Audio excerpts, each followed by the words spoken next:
ឆ្ងាយឆ្ងាយអូនខ្លាំងណាស់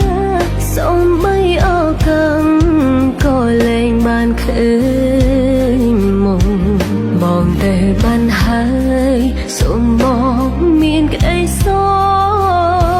អូនវិញជួបតុងព្រោះតែបាត់មកអម